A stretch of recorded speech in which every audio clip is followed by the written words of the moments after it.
atas sukacita di rumah Tuhan. Amin. Kita percaya bahwa pagi ini kita sama-sama datang dengan hati yang bersyukur. Amin.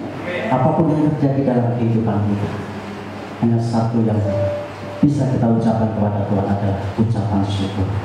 Mari Bapak Ibu Saudara, kita akan sama-sama berdoa. Kita akan mulai ibadah pada pagi hari ini. Terima kasih Tuhan buat kasih setiamu, buat anugerah-Mu, buat berkat-Mu yang melimpah atas setiap kami. Apapun ya Tuhan itu semua, bukan itu yang baik ataupun yang buruk sekalipun, kami tetap bersyukur kepada Engkau, karena itu semuanya terjadi karena kebaikan daripada Tuhan. Oleh sebab itu ya Tuhan, pada pagi hari ini kami mau berikan ucapan syukur kami kepada Engkau lewat pujian penyembahan kami Tuhan. Terima kasih Tuhan Yesus. Terima kasih.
semuanya pada tiap-tiap hari. Yakinkan bahwa Tuhan itu sungguh baik. Tuhan itu sangat baik bagi kita. Mari Bapak dan Saudara kita bersyukur kepada Dia, karena Dia Allah yang setia, Allah yang sungguh-sungguh mengasihi kita semuanya. Oleh karena pada pagi ini Bapak dan Saudara, bersama-sama berikan syukur kita kepada Tuhan, berikan syukur kita, penyembahan kita kepada Tuhan. Biarlah penyembahan kita layak di hadapan Tuhan pada pagi ini. Terima kasih Tuhan Yesus. Oh, haleluya. Ku mau selalu bersyukur, selalu bersyukur. Kau Tuhan yang setia, yang selalu menopang. Ku mau selalu bersyukur, selalu bersyukur. Kau Bapa-Ku yang setia. Ku mau selalu bersyukur, selalu bersyukur.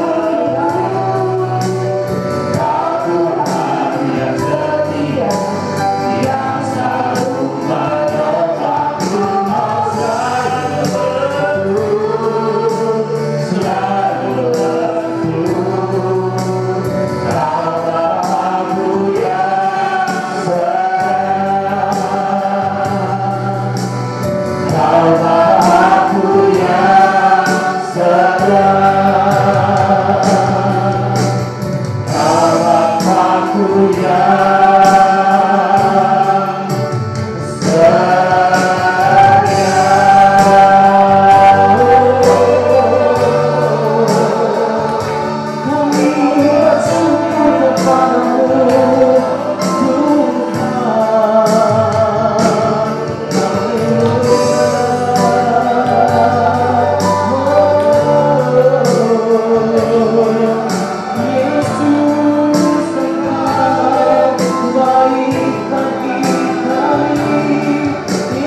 Tuhan yang setia, yang selalu menolongku, selalu bersyukur, selalu bersyukur. Kau Bapa-Ku yang setia. Cuma saja selalu bersyukur. Kau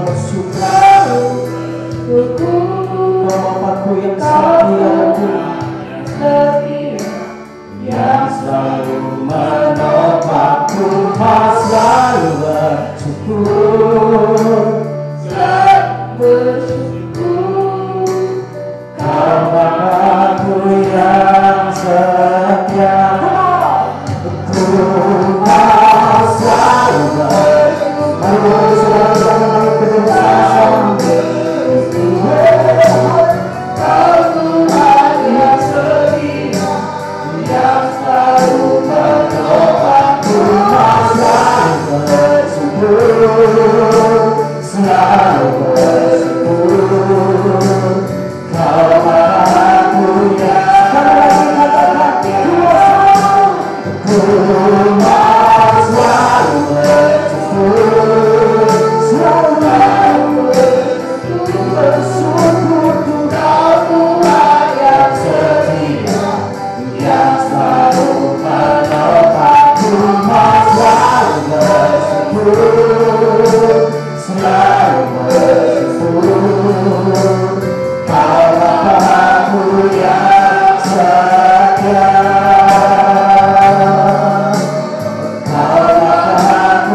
bersukacita karena-Mu ya Tuhan, dan kami berdoa bagi kami semua pada hari ini, biarlah sukacita besar itu terjadi atas setiap kami.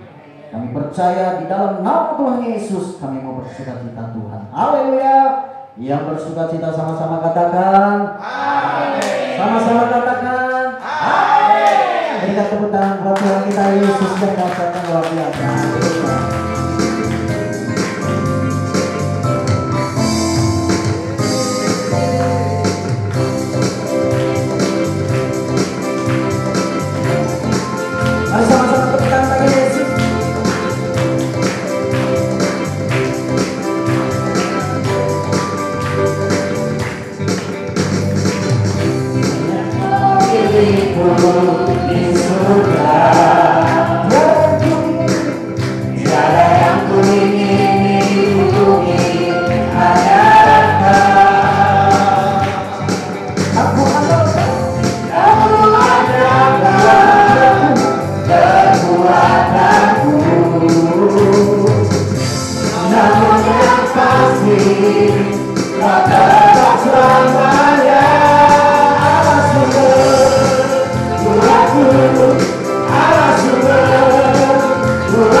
Aku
Mari Bapak Ibu Saudara, kita tetap bercita-cita dalam Tuhan.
Terima kasih Tuhan Yesus. Haleluya.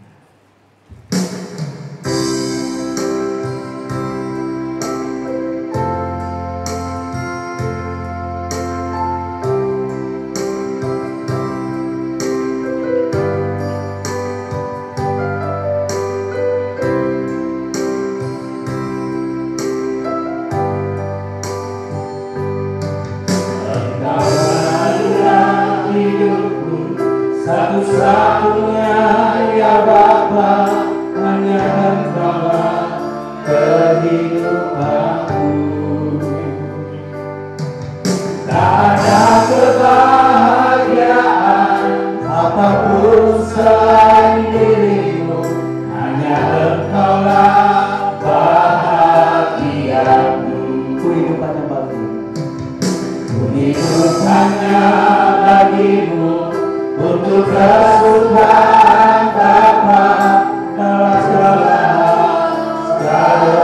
perkara.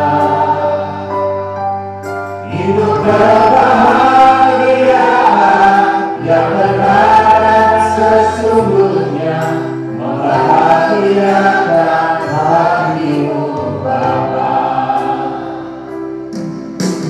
Kau yang ingatkan aku, Kau yang membuatku ada satu dalam bersama-samakan jiwaku.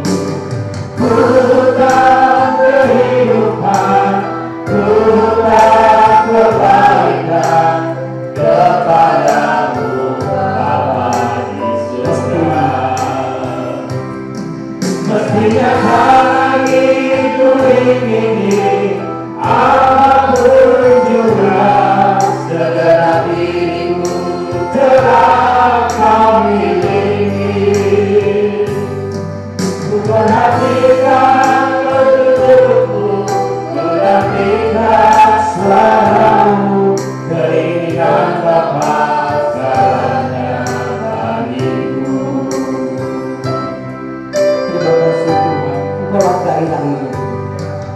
Engkaulah gairah hidupku, satu-satunya ya Bapa, hanya Engkaulah kehidupanku. Tak ada kebahagiaan yang sesungguhnya, hanya Engkaulah bahagiaku. Ku hidup hanya bagimu, ku hidup hanya bagimu, untuk kesukaan Bapa segala perkara. Hidup kebahagiaan yang benar dan sesungguhnya membahagiakan hatimu Bapa.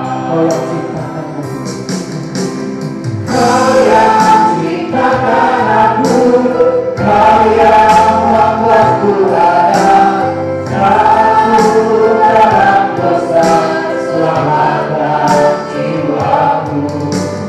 Ku tak kehidupan, ku tak kebaikan kepadamu Bapa di surga. Mestinya lagi ku ingini apapun juga, segenap dirimu telah Kau miliki. Ku perhatikan bentukmu, ku nantikan suaramu, keinginan Bapa segalanya. Kau ciptakan, mari Bapak Ibu Saudara kita akan bersama-sama. Kau yang ciptakan aku, Kau yang membuatku ada satu dalam bersama-samakan jiwaku. Ku tak kehidupan, ku tak kebaikan kepadamu Bapa. Mestinya lagi ku ingini apapun juga, segala dirimu telah Kau miliki. Ku perhatikan bentukmu, ku nantikan suaramu, keinginan Bapa segalanya. Mestinya tak lagi ku ingini, mestinya tak lagi ku ingini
Destinasi atau tujuan hidup kita adalah rumah Bapa di sorga, itu jelas. Nah, ada orang bijak, seorang hamba Tuhan berkata, manusia belajar dengan meniru. Itulah sebabnya kita memerlukan teladan, bukan orang berpengetahuan, bukan orang yang pintar memberi penjelasan, apalagi cari alasan. Jadi karena begitu minimnya orang yang menjadi teladan di masa-masa sekarang ini, sehingga kebanyakan orang Kristen tidak ada yang bisa mereka contoh. sehingga mereka hidup sesukanya saja, karena dalam prakteknya pun mereka melihat bahwa bahkan hamba-hamba Tuhan pun banyak yang meleset hidupnya. Jadi mereka tidak punya gambaran atau katakanlah idola. Jadi idola mereka justru Avenger, orang-orang super. Padahal itu bukanlah kehidupan nyata. Ya, umat Tuhan membutuhkan teladan, dan kita mengucap syukur.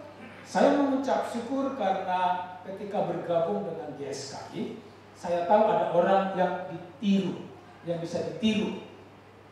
Itu ketua sinode kita. Bagi saya, yang bisa saya katakan sekarang hanya 2 orang yang bisa saya teladani selain Tuhan Yesus. Jadi saudara jangan jadikan Tuhan Yesus bagian dari yang diragukan ya.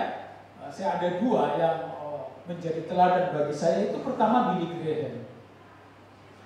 Billy Graham dia sudah meninggal sih, meskipun dia dulu masih hidup. Saya mengidolakan beliau lewat pengajaran dan gaya hidupnya. Saudara tahu Billy Graham itu sebagai hamba Tuhan, dia bisa membeli apa saja yang dia perlukan untuk membuktikan bahwa dia diberkati Tuhan. Dia bisa beli jet pribadi, bisa. Dan banyak orang yang menyumbang, memberikan persembahan lewat dia. Tetapi semua itu dia gunakan untuk melayani. Bahkan saudara, di akhir hidupnya dia mendirikan satu yayasan atau lembaga penginjilan Billy Graham.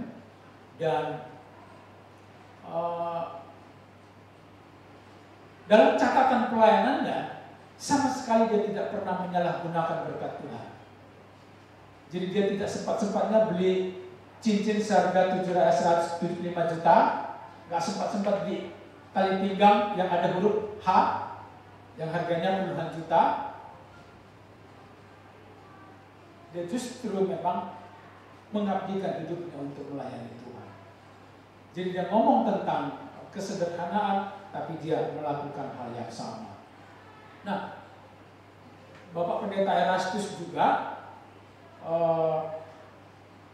saudara tahu bahwa dia bisa menyekolahkan anaknya ke luar negeri, itu pasti bisa. Tapi anaknya sekolah di STT Betel. Sampai anaknya itu SMA, mereka tinggal di rumah yang satu kamar. Jadi berempat itu tinggal satu kamar.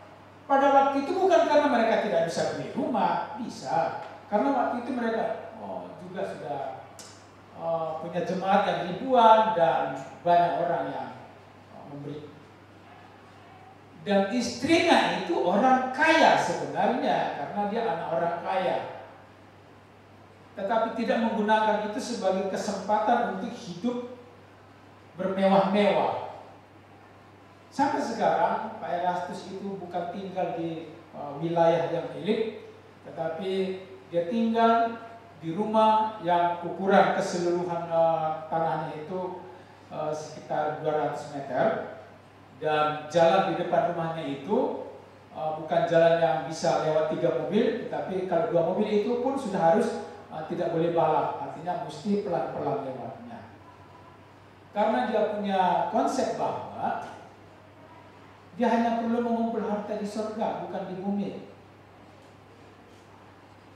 Anaknya Stefani itu, ketika kami ada pembekalan pejabat gereja di Jakarta selama 4 hari, saya kan tidak mengenal keluarganya. Yang saya tahu hanya Pak Erastus, karena latar belakang saya bukan dari GBI.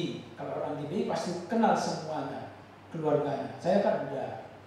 Saya ini pendatang baru dan sama sekali tidak diketahui.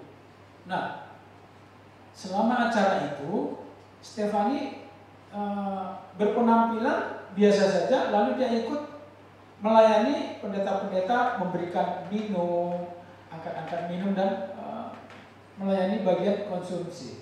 Nah, saya kaget. Biasanya anak pendeta yang seperti itu biasanya udah memposisikan diri sebagai putri mahkota, pewaris. tetapi dia tidak melakukan itu. Nah, saudara, lalu Ibu Erastus pun saya kan nggak kenal. Dia menulis nama akun Facebooknya itu Suharni Liberty. Nah, dia add saya terima, lalu saya katakan, saya terima. Saudara tahu dia bilang, terima kasih Pak Pendeta untuk pertemanannya. Saudara, kemudian saya mengingat tahun 2009, saya meng-add anak seorang pendeta besar di Indonesia. Saudara tahu, 6 bulan saya diwawancarai, ditanyain, pernah ketemu di mana, persekutuan di mana, Bapak melayani di mana, pernah ketemu saya apa enggak, pernah undang saya waktu apa enggak, saudara tahu. 6 bulan, belum diterima-terima. Akhirnya saya batalkan permintaan pertemanan. Saya pikir, susah sekali, lebih gampang menghampiri Tuhan Yesus daripada orang ini. Saya batalkan. Nah, orang-orang yang sederhana adalah orang-orang yang dijaga dan dilindungi Tuhan. Dan kita perlu meneladani gaya hidup Kristus yang meninggalkan, mengosongkan, mematikan kealahannya dan hidup sebagai manusia yang sangat sederhana. Mewah dan kaya itu relatif, tetapi sederhana itu mutlak. Dimana kalau orang sederhana, siapapun tidak takut bergaul dengan dia. Amin. Dia bisa didekati oleh siapapun, dia bisa dijangkau oleh siapapun. Nah, itu yang kita butuhkan. Memetakan nasib, ini kita review yang kemarin. Kalau di dunia ini kita butuh Google Map, tetapi ini kemarin perjalanan ke Baduy. Dan tujuan kita adalah rumah Bapa, bukan di Baduy loh. Jadi jangan keliru-keliru. Itu hanya contoh saja. Nah, jangan hatimu gelisah, kata Yesus kepada mereka. Percayalah kepada Allah dan percayalah kepadaku juga. Di rumah Bapakku ada banyak tempat tinggal. Aku pergi ke sana untuk menyediakan tempat bagi kalian. Aku tidak akan berkata begitu kepadamu sekiranya itu tidak demikian. Sesudah aku pergi menyediakan tempat untuk kalian, aku akan kembali dan menjemput kalian, supaya di mana aku berada, di situ juga kalian berada. Ke tempat aku pergi, kalian tahu jalannya. Lalu Thomas berkata kepada Yesus, Tuhan, kami tidak tahu kemana Tuhan pergi. Bagaimana kami tahu jalannya? Yesus menjawab, akulah jalan untuk mengenal Allah dan mendapat hidup. Tidak seorang pun dapat datang kepada Bapa kalau tidak melalui aku. Nah, kemarin ini baru benar apanya, kemarin meleset. Jadi jangan gelisah, Tuhan berkata, karena kegelisahan itu membuat kita hidupnya sangat berat. Apa yang membuat kita gelisah biasanya ya sekitar ini saja, keinginan punya rumah bagus dan lebih bagus, keinginan punya mobil bagus dan lebih bagus, yang belum punya keinginan punya mobil, keinginan jalan-jalan ke luar negeri lagi dan lagi, keinginan hidup lebih baik lagi dan lagi, dan banyak lagi keinginan-keinginan. Apakah salah ini? Tidak salah. Yang salah kalau saudara merasa bahwa hidup berharga kalau memiliki benda-benda ini. Ini kan hanya pelengkap hidup saja. Tanpa ini bisa hidup toh? Bisa, sangat bisa. Gak masalah kok. Gak punya rumah, gak apa-apa ngontrak. Saya semenjak menikah sampai sekarang kontraktor.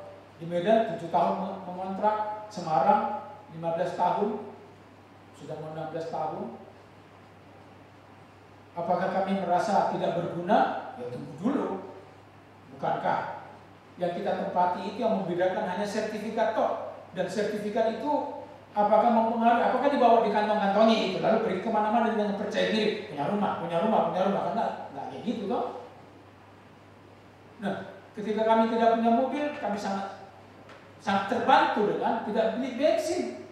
Karena kebetulan rumah kami waktu itu yang kami kontrak itu dekat dengan tempat kerjanya istri saya. Itu kalau dapat promo, itu bayarnya cuma 1.000, 2.000. Itu lebih irit daripada punya motor sendiri. Betul? Tetapi kami di Kaliumo, nah kalau dari sana kemarin naik Grab itu 70.000 sekali jalan. Pulang pergi 150. Lumayan ya. Tuhan beri kami kemampuan untuk mencicil mobil. Nah, jalan-jalan ke luar negeri. Saudara tahu apa yang dikerjakan orang di luar negeri? Lebih banyak selfie-nya. Check-in di sana sini selfie, lalu upload di Facebook supaya apa? Tiap tahun nanti diingatkan oleh Facebook, lalu di-share lagi. Tujuannya apa? Ya supaya terlihat keren saja. Tidak ada. Saudara, kebetulan Tuhan izinkan kami keluarga besar ke Israel itu dulu sebelum pandemi. Ada yang 8 kali, 7 kali, kami 6 kali. Nah,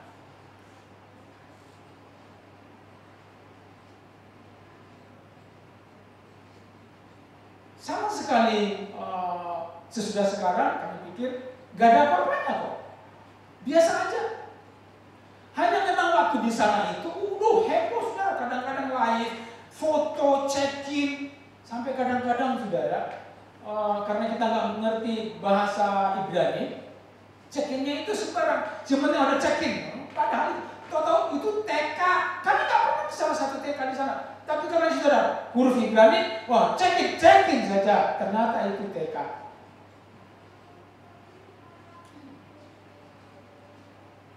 Apakah itu begitu penting?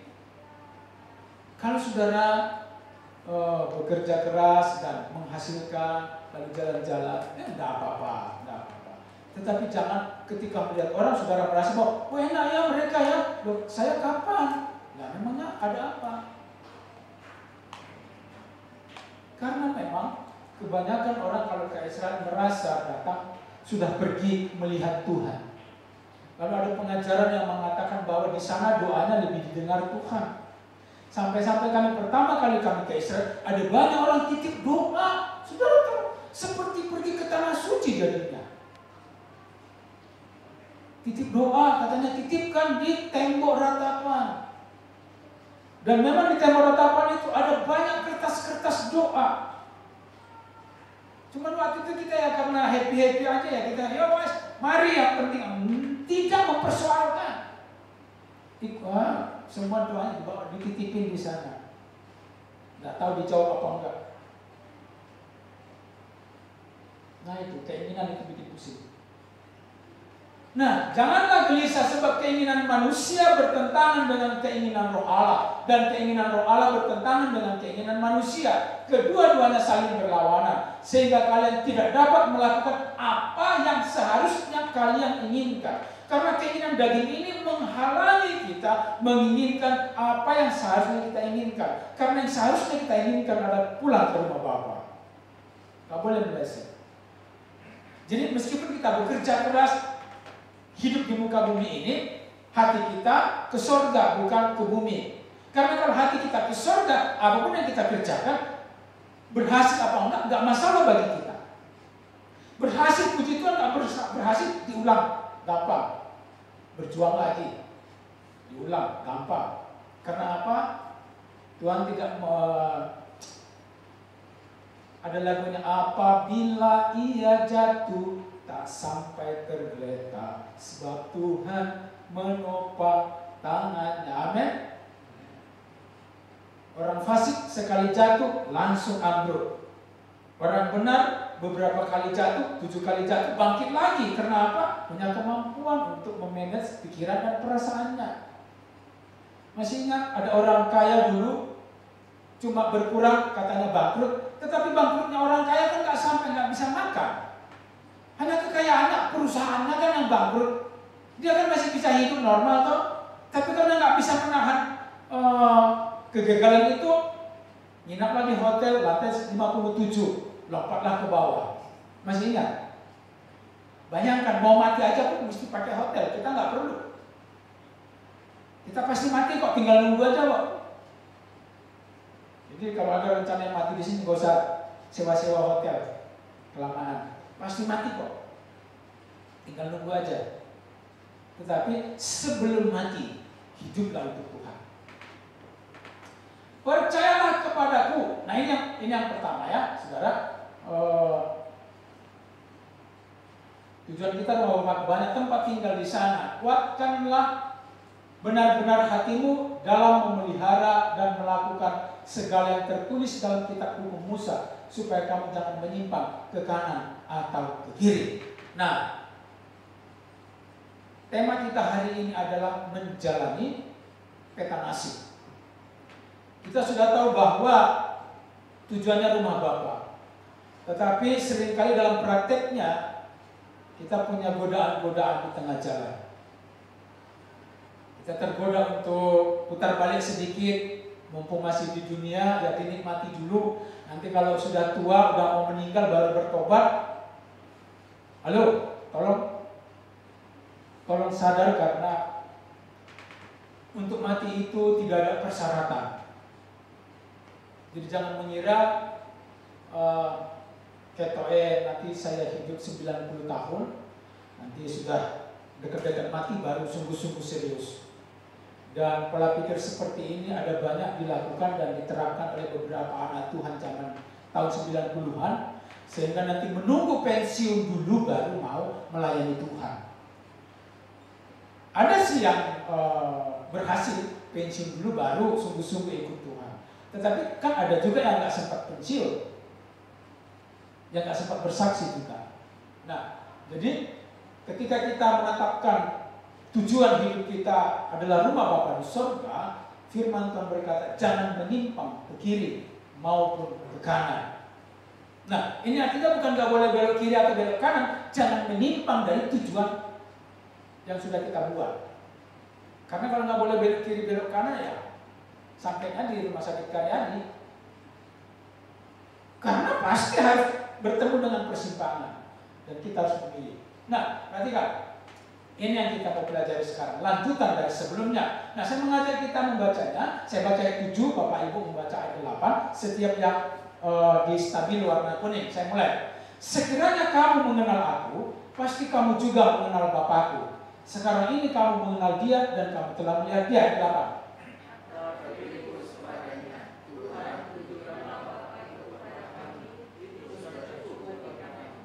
Kata Yesus kepadanya, telah sekian lama aku bersama-sama kamu, Filipus, namun engkau tidak mengenal aku. Barang siapa telah melihat aku, ia telah melihat Bapa. Bagaimana engkau berkata, tunjukkanlah Bapa itu kepada kami? Tidak percaya bahwa aku di dalam Bapa dan Bapa di dalam aku. Apa yang aku katakan kepadamu, tidak aku katakan dari diriku sendiri, tetapi Bapa yang diam di dalam aku, dialah yang melakukan pekerjaan. Percayalah kepadaku bahwa aku di dalam Bapa dan Bapa di dalam aku. Atau setidak-tidaknya percayalah karena pekerjaan-pekerjaan itu sendiri. Aku berkata kepadamu, sesungguhnya barang siapa percaya kepadaku, ia akan melakukan pekerjaan-pekerjaan yang aku lakukan, bahkan pekerjaan-pekerjaan yang lebih besar daripada itu, sebab aku pergi kepada Bapa.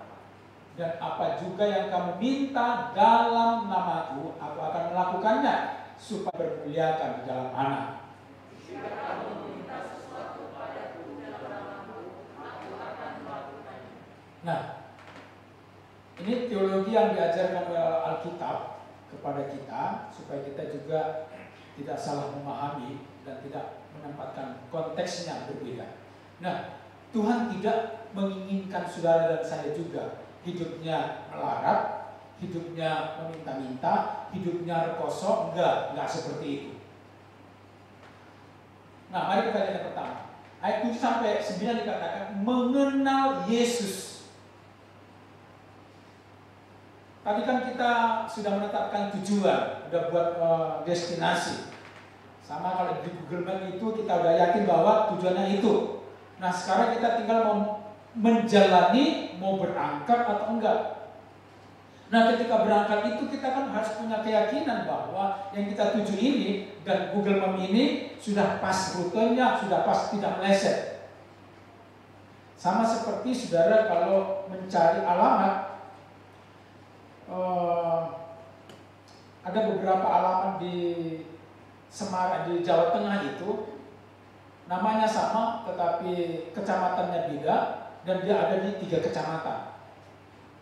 Jadi harus dipastikan Salah satunya itu Kaliwungu. Kaliwungu itu ada di Boyolali juga, ada di, kalau nggak salah ada di Salatiga, dan ada di Kendal. 3 kabupaten kayaknya. Jadi tidak serta-merta ketik Kaliwungu, lalu setiap muncul langsung diklik.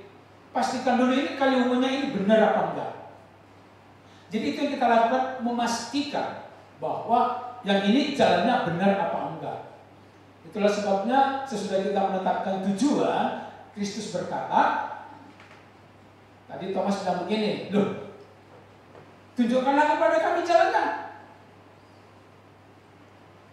Lalu Thomas ini sebenarnya memastikan bahwa dia juga nggak tahu persis. Lalu Tuhan berkata begini, akulah jalan kebenaran dan hidup. Tidak seorang pun sampai kepada Bapa kalau tidak melalui aku. Dan tadi ayat 7-9 itu dikatakan, tidak tahukah kamu bahwa percayalah kepadaku dan kepada Dia yang mengutus aku. Aku dan Bapa adalah satu. Artinya Kristus ini diutus dari surga untuk melakukan tugas dan tanggung jawabnya. Mati menjadi tumbal bagi saudara dan saya. Nah, begitu kita diberikan jalan, kita harus mengikuti jalan itu. Bukan hanya sekedar begini, ketemu jalannya, lalu tinggal bersenang-senang dan ketemu, berhasil kan begitu toh? Ketemu jalannya. Kalau nggak dijalani, sampai nggak? Nah, itu yang kita sedang bicarakan. Kita harus menjalaninya. Ada banyak orang Kristen sampai bertemu dengan kebenaran, tapi tidak melakukannya. Cukup puas dengan memahami dan mempelajari kebenaran, mengisi otaknya, hatinya dengan kebenaran, tapi tidak melakukannya. Itulah sebabnya ada banyak orang Kristen yang pintar. Karena apa? Kebanyakan dengan khotbah lalu nggak melakukannya. Ketika dengar khotbah yang berbeda dari yang biasa dia dengar, lalu dia berdebat. Oh itu salah, oh itu sesat. Karena apa? Karena firman Tuhan, jalan yang seharusnya dijalani hanya dijadikan pengisi intelektualnya, mengisi pikirannya, tidak dilakukan. Karena kalau dilakukan, dia tidak akan sempat mempertanyakan. Kalau ada orang berbeda, dia nggak sempat sibuk mengurusi orang lain. Karena orang lain belum tentu suka kurus. Amin. Jadi jangan berusaha mengurusi orang lain. Kalau mau kurus ya, kurus sendiri saja. Kelamaan. Memahami pikiran dan perasaan Kristus. Apa yang membuat Kristus sedih, itu yang membuat kita sedih. Apa yang membuat Kristus senang, itu yang membuat kita senang. Tapi kalau sebaliknya, berarti kita bukan milik Kristus. Selanjutnya, mengenal Yesus artinya sudah mengenal Bapa. Karena Bapa dan Yesus juga memiliki pikiran, perasaan, dan kehendak yang sama. Mengapa? Karena yang mengutus Kristus adalah Bapa di surga. Dia tidak mengutus dirinya sendiri. Nah, yang kedua, percaya kepada Yesus. Percaya kepada Kristus dan Bapa di surga. Percaya bahwa Kristus diutus oleh Bapa di surga. Percaya bahwa Kristus melakukan menurut kehendak Bapa di surga. Alkitab saudara kalau tulis Bapa di surga pakai K atau enggak? Enggak. Enggak ya? Yang benar mestinya pakai K. Karena yang dimaksud di sini adalah Bapa. Dulu kami waktu menerjemahkan Alkitab ke bahasa Melayu Asahan. Jadi mereka menerjemahkan Bapa ini sebagai ayah. Karena kata ayah di sana itu sangat dekat dengan bapaknya. Jadi kalau anak kecil panggil bapaknya itu ayah begitu. Lalu karena begitu menghayati, lalu ada hamba Tuhan yang berdoa, ayah kami yang di surga. Lalu semua bingung, kok beda? Lalu selesai berdoa, banyak orang bilang begini, nggak Alkitabiah itu. Tergantung Alkitab yang mana, tergantung bahasa yang mana. Kita harus kontekstual, karena kita sedang menerjemahkan ke dalam bahasa Melayu Asahan, yaitu tadi Alkitabiah. Ayah kami yang di surga, dikuduskan namamu, dan seterusnya. Ini kan kerjaan kita aja supaya kelihatan Bapak itu, oh Bapak lebih mulia. Dia memang harus mulia, tapi tidak memanggil dia menggunakan istilah-istilah yang aneh. Kemarin yang ikut mendengar khotbahnya Bu Rita Wahyu jelaskan bahwa biji mata Allah itu adalah menggambarkan bahwa kita ini anak yang baru lahir. Lalu ketika dia menggendong kita, itulah yang disebut kita ini biji matanya. Bukankah anak bayi itu memanggil papanya, Papa? Jadi kita memanggil Bapak itu seakrab yang kita miliki. Allahnya Abraham, Allahnya Yakub, Allahnya Ishak, Allahnya Yusak, Allahnya Walbon, Allahnya Christian, Allahnya Titus, Allahnya kita, dan Dia Bapak kita. Jadi nggak usah membuat jarak dengan Bapak dengan menggunakan istilah-istilah yang tidak releset, tidak ada hubungan batin sama sekali. Coba rasakan. Bapak dengan Pak, mana lebih dekat? Mana lebih dekat? Pak E. Nah, gitu kan? Jadi saya mengusul kepada saudara, mulai sekarang kalau berdoa, nggak usah menggunakan bahasa-bahasa yang membuat jarak. Mulai sekarang perbaikilah. Saudara kalau mau semakin dekat dengan Tuhan, ya panggil dia Bapak di surga. Dan Alkitab mencatat bahwa meskipun Bapak kita di bumi ini tahu apa yang baik dan yang tidak baik untuk kita, Bapak di surga lebih tahu. Engkau belum ngomong dia udah tahu. Bapak di bumi udah ngomong, nggak nyambung-nyambung. Apalagi kalau permintaannya berhubungan dengan Pak, HP ku udah jadul, mosok. Tuhan tahu. Minta roti, Tuhan kasih roti. Versi Tuhan, bukan versi kita. Karena kadang-kadang roti yang kita minta itu seperti pisau, atau seperti kalajengking, atau seperti ular. Karena yang kita minta itu hanya memuaskan keinginan kita saja. Tapi Tuhan tahu mana yang paling baik. Jadi ketika kita sudah punya petanya, tujuan hidup kita, rumah Bapa, selanjutnya kita mempercayai jalan itu. Mengenal jalan itu, pelajari. Ini lewat tol apa enggak?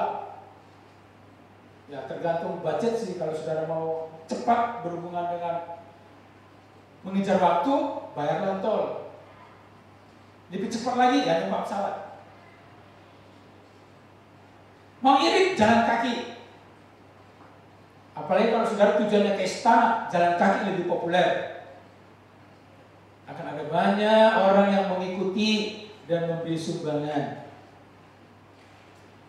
Tahun lalu ada satu orang bernama Tobu Simorangkir, jalan kaki dari Medan sampai ke istana, itu makan waktu 40 hari, dan selama perjalanan ada banyak orang yang nyumbang. Dan sumbangannya itu lumayan banyak. Jadi kalau saudara mau jalan kaki ke Jakarta, ya buatlah perencanaan.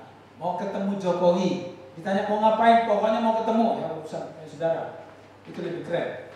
Nah, perhatikan, sesudah percaya, yang selanjutnya begini. Kenal, percaya, lalu kita bilang begini, minta apa saja. Mari kita periksa. Minta apa saja untuk memuliakan Bapa di sorga, pasti diberikan. Untuk kepentingan pribadi, minta secukupnya. Perhatikan. Untuk kepentingan pribadi, minta secukupnya. Alkitab mencatat asal ada makan dan pakaian, cukuplah. Untuk kepentingan kerajaan Allah, minta lakukan apa saja untuk kemuliaan nama Bapa di sorga. Jadi kalau kepentingannya untuk kerajaan Allah, saudara, diberi garansi. Minta apa saja.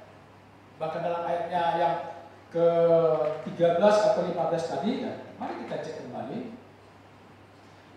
Nah, 12 dan 13. Aku berkata kepadamu, sesungguhnya barang siapa percaya kepadaku, ia akan melakukan juga pekerjaan-pekerjaan yang aku lakukan, bahkan pekerjaan-pekerjaan yang lebih besar daripada itu, sebab aku pergi kepada Bapa. Dan apa juga yang kamu minta dalam namaku, aku akan melakukannya, supaya Bapa dipermuliakan di dalam Anak. Jadi jangan dipotong, jangan cuma ini. Dan apa juga yang kamu minta dalam namaku, aku akan melakukannya. Titik. Gak boleh. Harus supaya Bapa dipermuliakan di dalam Anak. Jika kamu minta sesuatu kepadaku dalam namaku, aku akan melakukannya. Kalau digunakan untuk memuliakan Tuhan, kalau digunakan untuk membangun kerajaan Allah, kita berhak minta apa saja. Amin.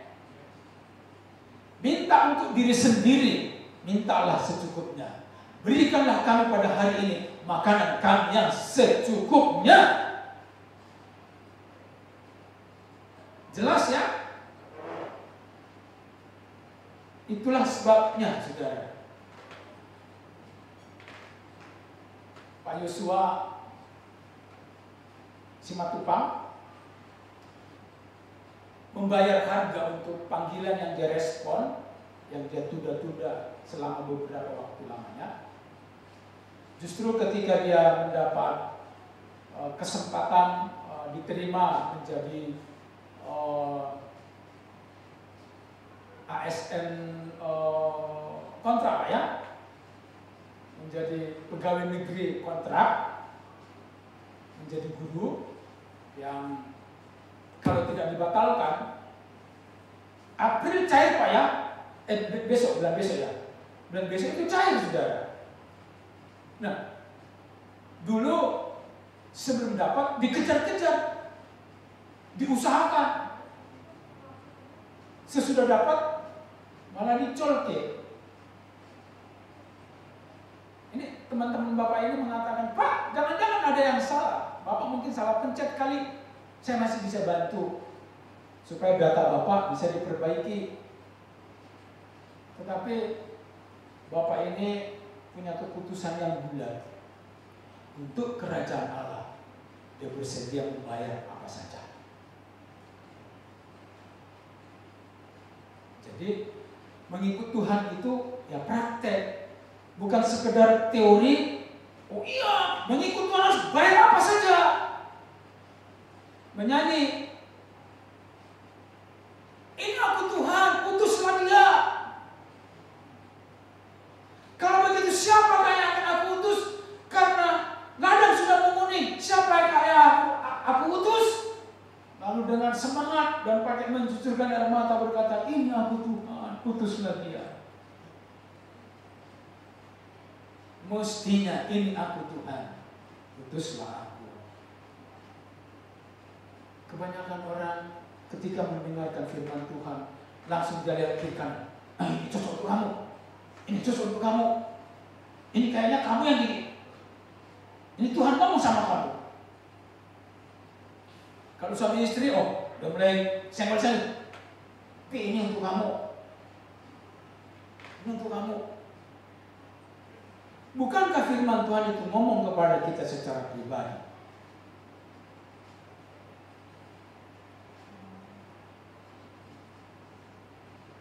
Nah,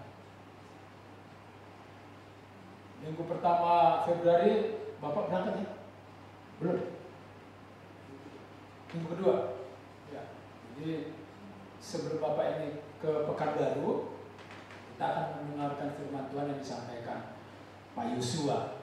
Karena bagaimana firman Tuhan mengubahkan keputusan, mengubahkan hidupnya. Dan saya memang melihat Bapak ini dan keluarganya memang diubahkan oleh firman Tuhan. Ya, kita perlu juga mendengarkan suara kebenaran yang digumuli dan yang dilakukan oleh Bapak ini sebelum dia berangkat ke Pekanbaru. Karena firman yang berkuasa itu adalah firman yang lahir dari perbuatan yang sudah kita lakukan. Jadi jangan kumpulin kesaksian orang menguatkan firman Tuhan. Saksikanlah hidupmu. Itu baru kuat dan berpengaruh. Jadi kita butuh orang-orang yang melakukan firman Tuhan supaya kita bisa mengikuti bagaimana dia cara mengikuti Tuhan.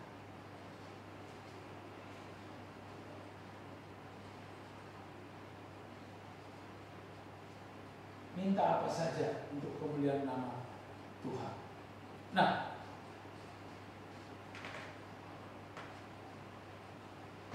kita di tempat ini ada banyak hal yang perlu kita tambahin sebenarnya. Kita saudnya ini seringkali bermasalah, dan kita berdoa supaya Tuhan kirim orang atau Tuhan kirim kita untuk mendukung dan memperlengkapinya. Saya tidak minta saudara kasih persembahan untuk itu. Saya hanya mengajak saudara, kita lihat sama-sama bagaimana Tuhan memberkati pelayanan kita, karena kita sama-sama berjalan ke rumah Bapa di surga. Nah, untuk keperluan kerajaan Allah, minta apa saja dan lakukan apa saja. Intinya di sini. Karena kalau kita mengatakan, aku mau ke surga, tapi kok nggak bertindak, kok nggak melakukan apa-apa, kita harus melakukan sesuatu. Berkaryalah untuk kerajaan Allah. Jadi jangan ketika kita punya kesempatan melakukan sesuatu, kita tidak lakukan. Sesudah kita terbaring di ruang ICU, baru dengan berinak air mata dan mengatakan, Tuhan, sembuhkanlah aku. Kalau aku sembuh Tuhan, nanti aku mau melayani sungguh-sungguh. Tuhan bilang, terlambat sudah kau datang padaku. Amin. Selama masih ada kesempatan, lakukanlah sesuatu untuk Tuhan. Ada 3 pilar di GSK. Yang pertama itu, bangunlah kekudusan hidup. Karena tanpa kekudusan hidup, apapun yang kita lakukan dalam kerajaan Allah tidak ada gunanya. Yang kedua, bertanggung jawab. Sehingga apapun yang menjadi tanggung jawab kita, kita lakukan. Jangan menyalahkan orang, jangan mencari-cari kambing hitam atas kesalahan dan kegagalan kita. Orang gagal itu gak apa-apa, yang penting ketika gagal kita bangkit lagi. Kalau melakukan dosa, minta ampun dan jangan melakukan lagi, dan berjalanlah bersama dengan Tuhan. Kalau orang tak bertuhan, Tuhan buat berhasil. Masa mungkin kita yang bertuhan tidak Tuhan buat berhasil? Yang ketiga, yaitu tadi, tujuannya ke rumah Bapa di surga, langit baru dan bumi yang baru. Mari kita berdiri bersama-sama, kita angkat pujian tadi.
Tuhan, kami mau menjalani peta nasib,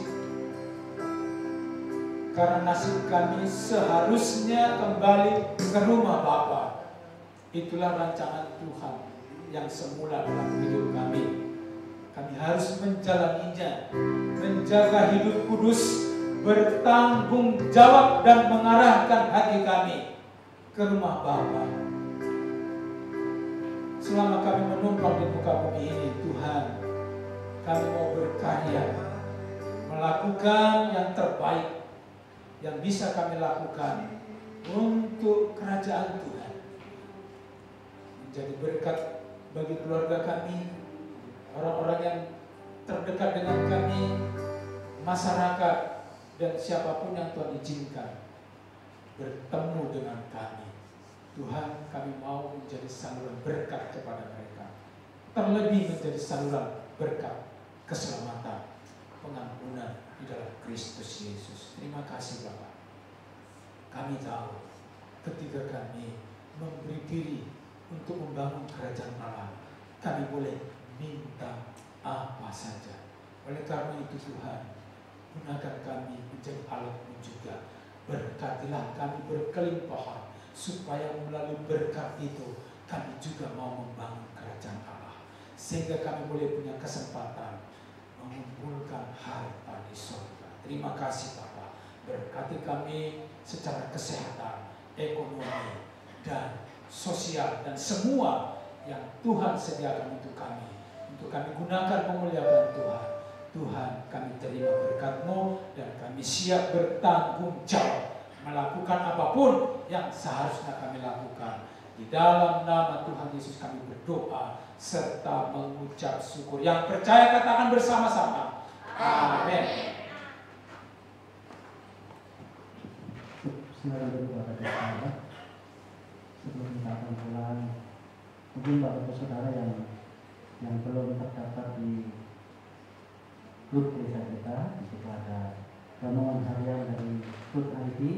Silakan Bapak Ibu Saudara boleh mendaftarkan diri dan nomor WA bisa digabungkan di grup desa kita. Dan juga Bapak Ibu Saudara, di hari Kamis kita akan sama-sama belajar Alkitab. Mungkin Bapak Ibu Saudara yang ingin ikut, nanti ada linknya di hari Kamis, nanti Bapak Ibu Saudara bisa mengikutinya. Ya. Juga doa pagi Bapak Ibu Saudara lewat YouTube ya, dari Food ID bersama pendeta pembina kita Bapak Ibu. Mari Bapak Ibu Saudara, kita akan bersama-sama, kita akan mendengarkan kajian daripada Tuhan. Mestinya tak lagi ku ingin apapun juga selain dirimu telah Kau miliki. Ku perhatikan petunjuk-Mu, ku nantikan suara-Mu, keinginan Bapa segalanya bagiku. Mari kita tunduk kepala, kita berdoa. Bapa, kami berdoa bagi bangsa dan negara kami. Tuhan, tolong Presiden dan semua orang-orang yang membantu beliau, supaya pembangunan di negara kami ini berjalan dengan baik, terlebih penanganan pandemi, supaya kehidupan bangsa kami kembali normal seperti sebelumnya. Kami berdoa untuk Jawa Tengah dan Kota Semarang, tempat kota di mana kami tinggal, supaya Tuhan juga memberkati. Terima kasih Bapak.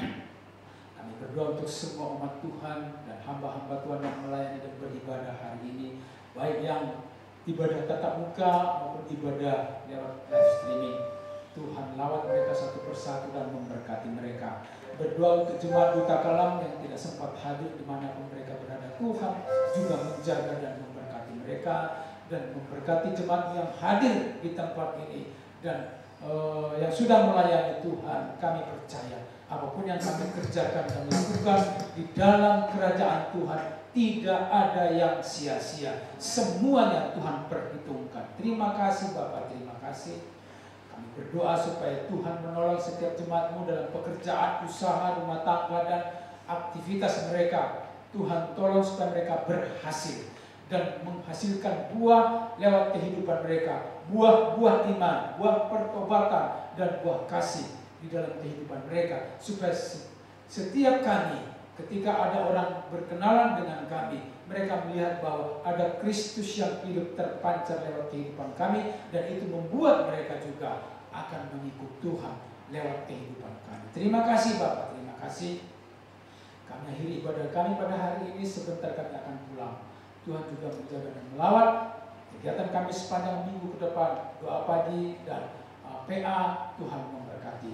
Dalam nama Yesus kami berdoa serta mengucap syukur. Mari kita arahkan hati kita, angkat kedua tangan, arahkan kepada Tuhan, pulang dan terimalah berkat dari Tuhan.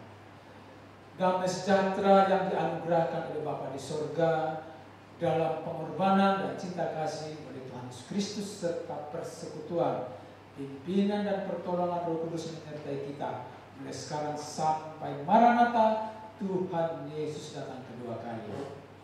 Amin. Kami memuji kebesaran Tuhan.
Ajar